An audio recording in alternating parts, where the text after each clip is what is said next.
Welcome back to the 30 Years' War, Phases 1 and 2, Part 2. I just want to remind you that this episode is brought to you by the friends and family of our Keystone Oaks cafeteria.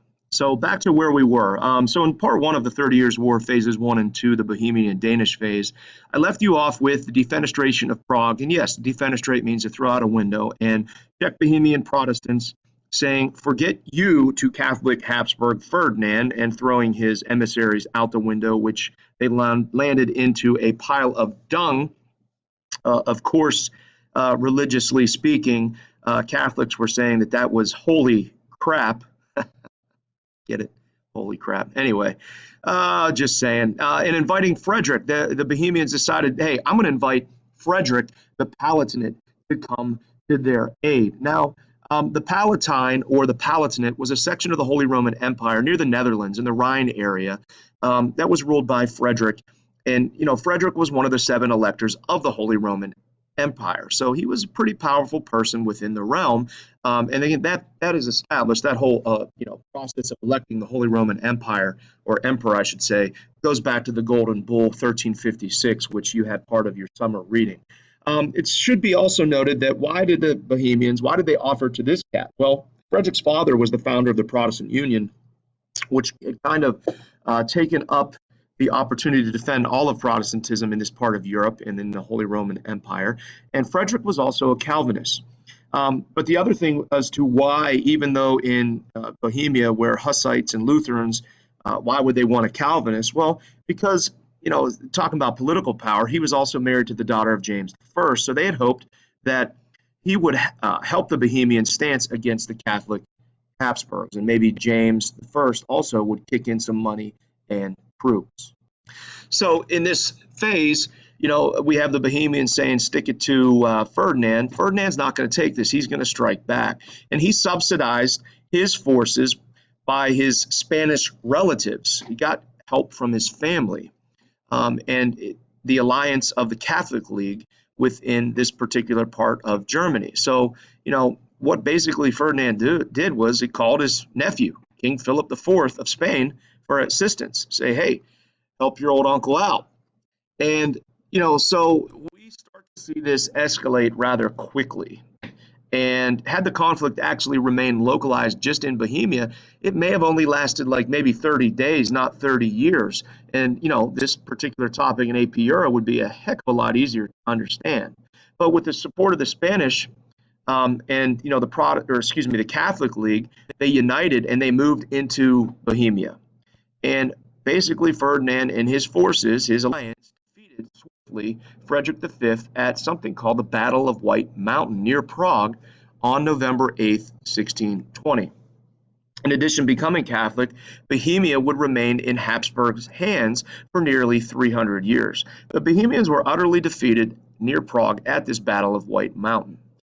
Simultaneously, the Spanish had invaded and conquered Frederick's territories on the Rhine, the Palatinate, and this enabled the Spanish to secure the land route between their territories from northern Italy and into the modern-day lands of Belgium. So Frederick was now landless and became an exile abroad and tried to curry support for his cause in Sweden, the Netherlands, and Denmark so he could get his land back. So this phase of the war consisted of much smaller battles, mostly sieges conducted by the Spanish army. Subsequently, after this battle, we said imperial forces invade the Palatinate, and Frederick goes into fleeing. He goes into exile.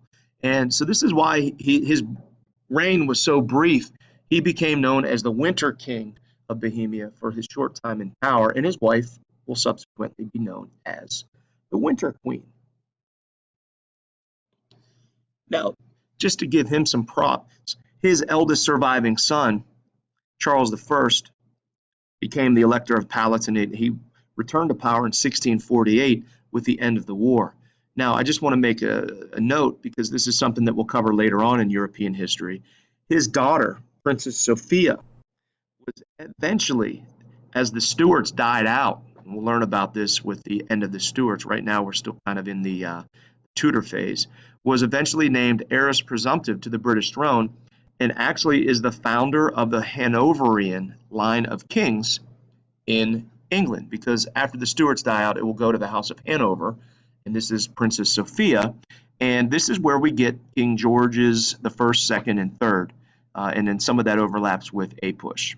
So, little tidbit there to share at the dinner table tonight, boys and girls.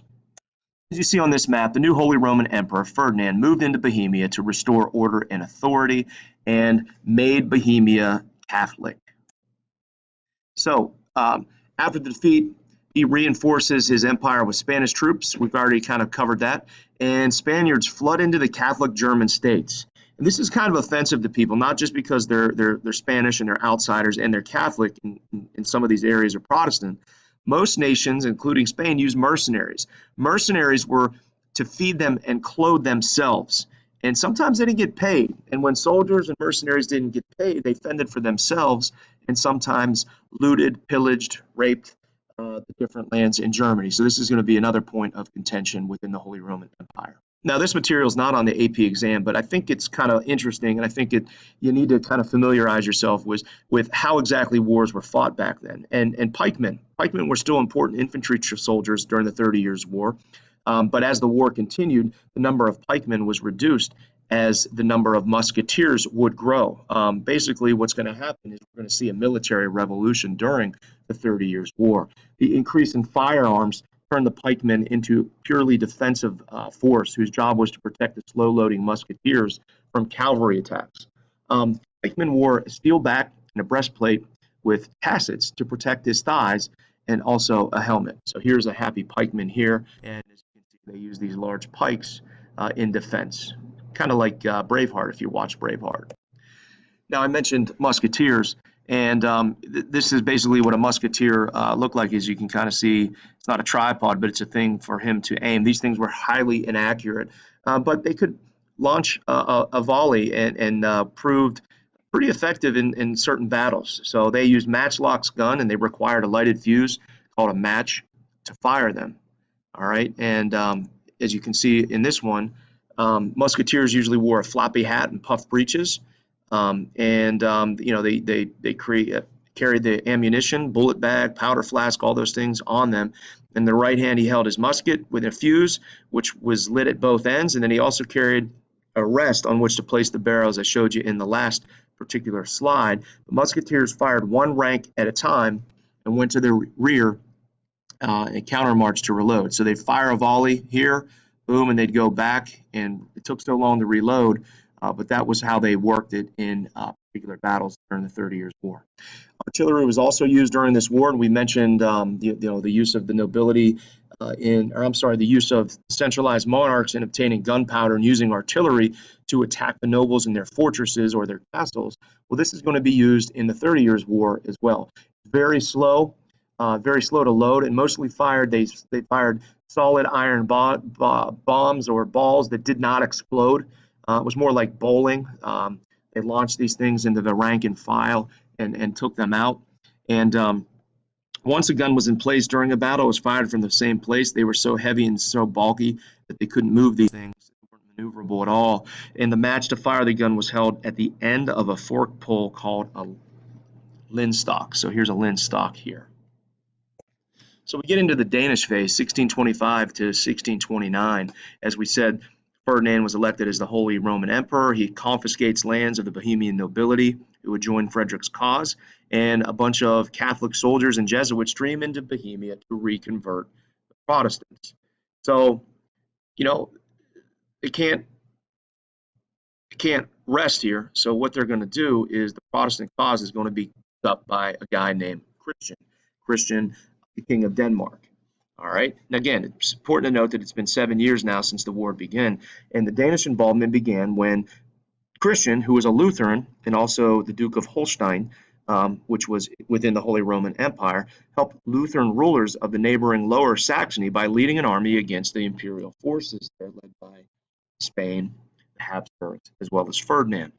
Now, Denmark had feared that its sovereignty as a Protestant nation was threatened by the recent Catholic successes in the Holy Roman Empire. Christian IV had obtained his kingdom a level of stability and wealth that was really in the front row. They were virtually unmatched anywhere else in Europe. So Denmark was really, really economically powerful at this particular time. A lot of it was because of stability. And the stability and wealth was paid for by tolls on the Öresund, and also by extensive war reparations paid by Sweden. Denmark's cause was aided by France. So here we had the French instigating and saying, hey, Christian, go ahead and do something about the Spanish and do something about the Habsburg influence in your domains and your neighboring territories. And together with England and Holland, France had coerced Christian and subsidized the war, saying, hey, you fight it, we'll pay for it. Stick it to Spain. So this is, again, another example of the balance of power where we have the Habsburgs and France battling each other. And, once it looks like Spain is even furthering their influence, we're going to start to see other powers kind of gang up on it to make sure it doesn't get too powerful. So Christian himself was appointed the war leader of the Lower Saxon Circle and raised an army of some 20,000 mercenaries and a national army of 15,000 strong. As you can see here, live action footage, Christian marches from Denmark right into Germany. But to fight Christian, Ferdinand employed a new military superstar, and that is Albrecht von Wallenstein, a Bohemian noble who had made himself rich by confiscating estates of his countrymen. Wallenstein pledged his army, which numbered around 30,000 to 100,000 soldiers, to go help Ferdinand in return for the right to plunder captured territories. So this guy is basically kind of a modern-day pirate, ruthless businessman or pirate with an army for hire. Christian, who knew nothing of Wallenstein's forces when he invaded, was forced to retire before the combined forces of Wallenstein and Spanish leaders. Christian's poor luck was with him again when all of the allies he thought were with him proved to pull the carpet out from underneath him. We know that England was weak. England's about to enter into a civil war. France became in the midst of a civil war, and Sweden was at war with Lithuanian Commonwealth, and neither Brandenburg nor Saxony were interested in changes to the tenuous peace in eastern Germany. So basically, Christian marches in, Wallenstein kicks his butt, and there's basically nothing that Christian can do about it. So Wallenstein secures a victory for Ferdinand, counterattacks northward before having to stop because of financial burden it would cost to invade Denmark. Wallenstein, who was a former Protestant, recruited and developed this professional army, answerably only to him, as we said, quickly defeated the Danish army in 1629. All right, this fact that his army will answer only to him creates a problem for him a little bit later on. All right, important here, negotiations were concluded between Denmark, Wallenstein, and Ferdinand in 1629, which stated that Christian IV could keep his control over Denmark if he would abandon his support for the Protestant German states. Thus, in the following 2 years, more land was subjugated by Catholic powers. So the Catholics were taking more and more power within the Holy Roman Empire. At this point, the Catholic League also persuades Ferdinand II to take back Lutheran holdings that were, according to the Peace of Augsburg, the rightful possession of the Catholic Church. This is called the Edict of Restitution. Okay, again, restitution means to restore. So what they basically said is, we're going to take all of the Catholic possessions, the monasteries, the lands, everything that was lost during the German religious wars to the Lutherans, and we're going to give it back to the Catholic Church. Hundreds of monasteries we're talking. And that's going to be a problem, and that's going to be a point of contention with the Protestants. And we're only just beginning here. We're only in 1629. As we know, this war is going to 1648. So somebody's got to come in and help the Protestants within the Holy Roman Empire, and somebody will. So that ends this particular phase 1 and 2 of the 30 Years' War. Stay tuned for phases 3 and 4 next.